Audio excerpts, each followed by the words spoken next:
It's been 150 days since the moon started falling toward Earth. Ocean tides have swallowed our cities. Volcanoes are erupting. Earthquakes are splitting continents apart. Humanity is on the edge of extinction. But how did we get here? Let's go back to the moment it all began.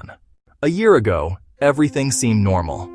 The moon orbited peacefully, 384,000 kilometers away, far enough that you could fit every planet in our solar system between us and the moon. But then, something changed. The moon began moving closer, not slowly drifting, but accelerating. At first, nobody noticed.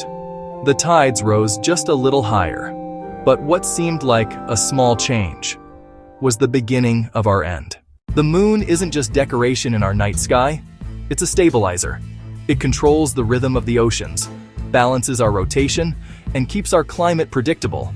Without the moon, Earth would wobble like a spinning top, causing wild climate swings, frozen deserts, and tropical poles. So, when the moon starts to fall, everything begins to break. The moon is now 250,000 kilometers away. Tides rise up to 5 meters. Cities like New York, London, and Shanghai disappear underwater. Saltwater poisons rivers, farms collapse, and wildlife vanishes. Humanity begins its largest evacuation in history. But the worst is still coming. The moon's gravity now grips the Earth's crust. Massive earthquakes tear through the land. The Ring of Fire, a circle of volcanoes around the Pacific, erupts all at once. Day turns into night as ash clouds fill the skies. Humanity's final safe zones collapse. Could we stop the moon? In 2022, NASA launched Project DART, a mission that successfully deflected an asteroid. But the moon is 80 million times heavier. Even if every nuclear bomb ever built was fired at once, it wouldn't make a dent. Humanity is powerless. Our only hope is that the moon breaks apart before it hits us.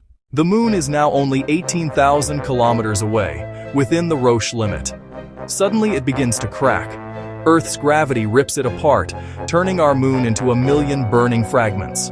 Instead of one massive collision, a glowing ring of destruction forms around Earth.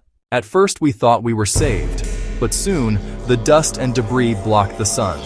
Photosynthesis stopped. Global temperatures dropped. A new ice age began. The surviving humans hid underground. Above them, the sky shimmered with what used to be our moon, now a haunting, glowing ring. The moon never hit us, but it still destroyed everything we knew. It reminds us that even small changes in the cosmos can end life in an instant. So the next time you look up at the moon, remember, it's not just beautiful. What if the moon really did fall toward Earth?